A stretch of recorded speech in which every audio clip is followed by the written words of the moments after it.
Fala também de Dória, que deve ser, nas próximas horas, o novo reforço do São Paulo. E também sobre a possibilidade de uma troca com o São Paulo. Preciso te atualizar sobre o tricolor, relação a Júlio Casares, já a data para votação do impeachment, e também sobre como andam as negociações com o Alan, jogador do Flamengo. Para completar, Red Bull Bragantino avança para comprar jogador do São Paulo. Falo também sobre as últimas do mercado, bastidores, finanças e muito mais. Fala aí pessoal, sou Jorge Nicola, bem-vindos a mais um vídeo do canal, sempre bom ter vocês por aqui. Sem perder tempo, pedir para deixar like, se inscrever no canal e ativar as notificações. Hora de informação exclusiva. Fui o primeiro a contar na noite dessa quarta-feira, nas minhas redes sociais, que Dória está perto de virar reforço do São Paulo. Zagueiro de 31 anos de idade, que acerta os últimos detalhes da rescisão do seu vínculo com o Atlas do México. O jogador negociou nos últimos dias com o Internacional, foi alvo de debate no Fluminense e no Corinthians, mas as negociações com o São Paulo avançaram. Posso assegurar que Rui Costa, executivo de futebol do São Paulo, e Amaury Nunes, representante do jogador, tiveram um papel importante, até porque o Atlas, no início das tratativas, pedia 3 milhões de dólares. No fim das contas, ele sairá sem custos e toda a documentação, se concretizada, garantirá a assinatura desse contrato nas próximas horas. Dória tem tudo para se tornar o quarto reforço do São Paulo. Em 2026 ele chega depois das contratações de Danielzinho, ex-Mirassol, de Coronel, ex-New York City, e de Lucas Ramon, que segue vinculado ao Mirassol até 4 de abril, mas já tem um pré-contrato assinado com o tricolor. Só um último registro, Dória tem um currículo bem interessante. A última passagem dele no futebol brasileiro foi justamente pelo São Paulo, quando esteve emprestado em 2015. Ele era jogador do Olympique de Marseille. Voltou para a França, jogou no Granada na Espanha, também esteve na Turquia e joga desde 2018 no futebol mexicano. É muito ídolo no Santos Laguna, reforço interessante na minha opinião. Preciso falar agora sobre o Red Bull Bragantino, que está perto de anunciar a contratação de um jogador do São Paulo. Trata-se de Rodriguinho, meio atacante de 21 anos de idade, cujo vínculo no tricolor se encerra em 31 de dezembro. O São Paulo e Rodriguinho não conseguiram avançar na renovação do contrato. Até por isso, o acordo com o Red Bull Bragantino foi a melhor saída. O São Paulo fica com uma quantia em dinheiro não revelada e ainda mantém um percentual pequeno de uma venda futura. Hoje, o São Paulo é dono de 90% dos direitos econômicos. Rodriguinho que perdeu espaço no segundo semestre do ano passado, especialmente por causa da dificuldade na renovação do contrato. Seus números em 2025, 29 jogos, 1 gol e 2 assistências. Rodriguinho, que também recentemente esteve nos planos do Botafogo, ele quase foi envolvido numa troca.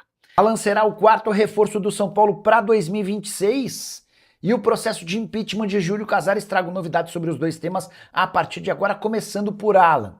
O São Paulo já tem um acordo fechado com o volante do Flamengo. O salário está acertado e o Alan trabalha nos bastidores para que se torne reforço tricolor o mais rápido possível. Importante registrar que o Flamengo, nas últimas horas, fez sinais de que vai aceitar a oferta, mas o tricolor não dá o negócio como fechado ainda. Existem alguns trâmites e burocracias que precisam ser cumpridas até que o Alan se torne reforço de forma oficial. Proposta do São Paulo de empréstimo com opção de compra. Antes o São Paulo já havia fechado com o Danielzinho, ex-volante do Mirassol, com o Coronel, ex-goleiro do New York City, e com o Lucas Ramon, que tem contrato com o Mirassol até 4 de abril. O tricolor está tentando antecipar a chegada do lateral direito. Só para completar, em relação ao Alan, 33 jogos na última temporada, desde que foi comprado pelo Flamengo há 2 anos e meio, foram 87 partidas.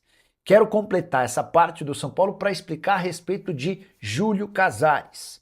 Nessa terça-feira, o Conselho Consultivo do São Paulo se reuniu com o Júlio para debater sobre o caso envolvendo camarotes. Vocês vão lembrar daquela venda clandestina de camarotes que teve Mara Casares e Douglas Schwartzman como pivôs.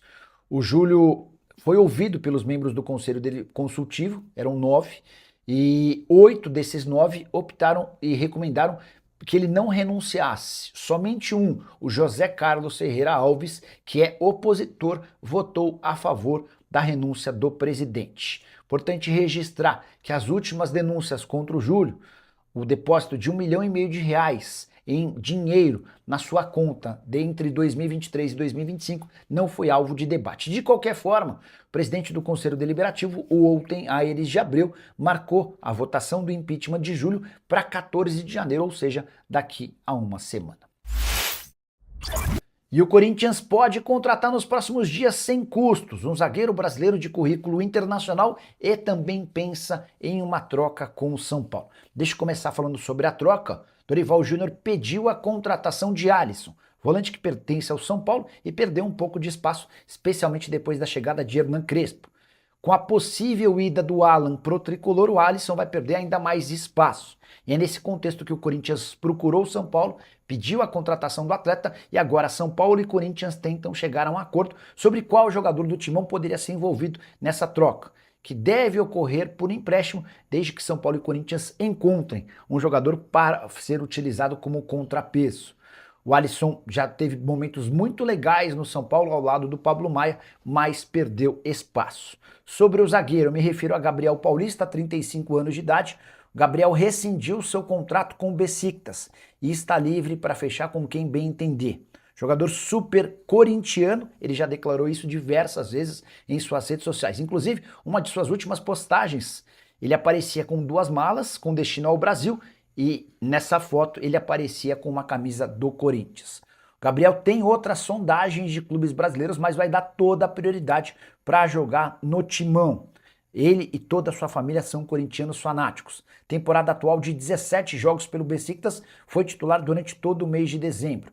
Só para completar, registrar um pouquinho do currículo desse jogador, revelado pelo Vitória com passagens por Vila Real, Arsenal, Valência e Besiktas, sempre com contratos bem longos e passagens vencedoras. O que você pensa sobre Alisson e Gabriel Paulista? Já usa o espaço para comentário e registra a sua opinião. Só não esquece de deixar like e de se inscrever no canal. A gente se encontra assim que surgir notícia.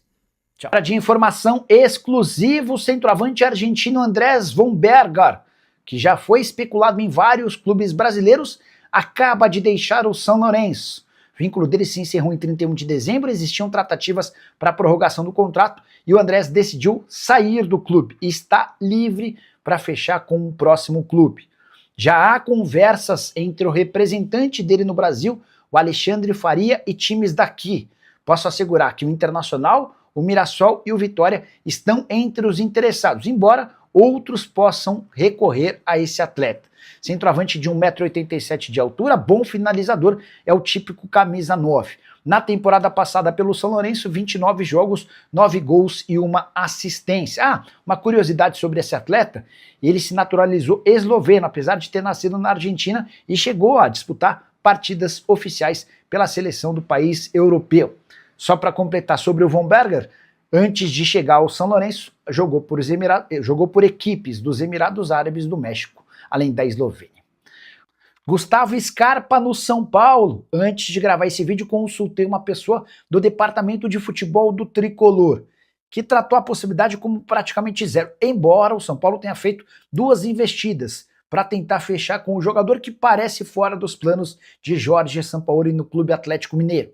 Primeira oferta do São Paulo de empréstimo com opção de compra. O Galo não concordou. Depois, o Tricolor procurou o Atlético sugerindo uma troca de jogadores. Não houve consenso entre qual jogador poderia ser envolvido nessa negociação envolvendo o Scarpa. Diante desse cenário, e com a pedida de 4 milhões de euros do Atlético para que o negócio saia agora, São Paulo retirou-se das negociações e está em busca de um outro camisa 10. Tricolor, que já fechou com o goleiro Coronel, já contratou o Lucas Ramon para a lateral direita e trouxe também um volante, o Danielzinho. Hoje, as prioridades são um zagueiro e um meia atacante. O São Paulo também não fecha as portas para jogadores de velocidade para o ataque, mas sempre com a premissa de que precisam ser jogadores com custo baixo ou praticamente de graça. Você acha que o Scarpa caberia no São Paulo, faria barulho? Já usa o espaço para comentário e registra a sua opinião.